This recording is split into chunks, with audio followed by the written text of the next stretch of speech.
Gusto mo magpalaga? Ito, sa New Zealand nga. May farm sila dun eh. Gusto mo magtrabaho doon? Kaya matanda na tayo. Hindi. Wala sa matanda yung kay Benny. Hanggat may buhay. Hanggang kaya mo kumilos. Oo. Kaya baka maka-encounter ka ng mabibigat. Hindi ka naman lalagay sa mabigat doon eh. O gusto mo magpa-daddy ka na lang? Hindi lang doon. Hindi, gagawin mo lang doon, magpapagatos ka. Machine naman yun eh. Yung baka, nakikita, hinawakan yun. Ayun nga, ganun. May machine doon, papasakukan mo. Kaya mo magtrabaho ng ganun? 8 oras? Kaya mo pa? Hindi na? Bakit pupunta ka pa doon? Hindi ka naman pala magtatrabaho. Hindi, kung kaya pumunta ron, kung ano doon, di ano ka na. Ay, kung yung mga hayop na ganyan ka doon, yung baka ay palabas ganyan. Madali yun, kaya ko. Marami yung kel. Kahit ang mga 20. Hindi, mga nasa 100 plus yun. Pero marami naman kayong tao doon. Pwede yun. Hindi, malaki naman sahod doon eh. Mga nasa 100 to 200,000. Saka anong salita doon? English. Kaya mo mag-English? Sige nga, sample nga, Kel. Ano? English nga, kunyari, tinanong ka. What's your name?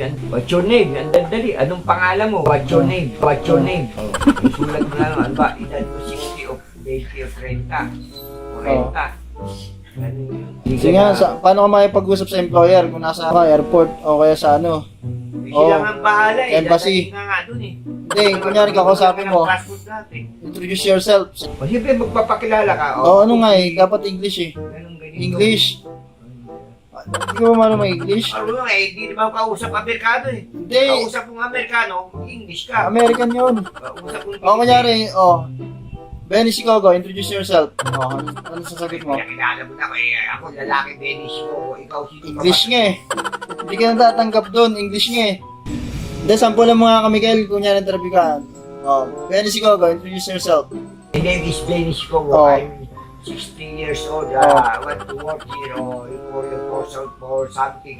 What do you do? I get it. Ito pa. Hindi ka matatanggap doon, may pack pa eh. Pak sabihin niya. Hindi pwede ito yun. Gagawin mo. Ito. Di tabla. Ay, bagsak ka sa interview, Kel. Hindi pwede may pack. Ano yun, interview siya. Pero sa kanto, hindi pwede yung ganon. Hindi mo alam yun. Ay, Pag English ang kausap mo, Amerikano. kaya nga eh. Pag Pilipino, Pilipino. Pag Germany, Germany. Kung Saudi Arabia yan, Assalamualaikum ba, Saudi Arabia, I've been there, here, there. English naman, sabi mo. Saudi. Kasama sa usapan yun. Simple na tanong, di mo masagot. Paano ka makakapunta ng ibang bansa? Hindi na ako pupunta. Introduce yourself. Pupunta pa ako. Sabi mo, gusto mo pumunta. Ikaw lang nagsasabi. Natawa sa yung tropa, oh. Pre, bagsak to sa interview, no? Pag gano'n, no? May pak-pak pa, eh, no? Mamaya, sabihin ng interview siya, minumura ko, sabi pak, di ba? Tangin. Ikaw may-ari ng, ikaw naman nag-interview. Sige nga. May magpapasok sa'yo, babasahin mo yung Banjo ka. Where you come from? My name is Banjo. I'm 40 or 50 years old. My mother and so on and so forth. I want to go to China or Korea or Japan. See your passport. Enter. Pepa. May pak na.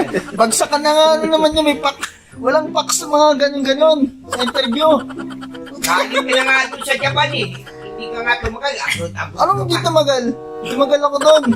In-interview nga ako sa embassy. Hindi yung ganyan. In-interview ako, hindi ako nagpapakpak ng mga ganyan. Straight to the point ako pag in-interview.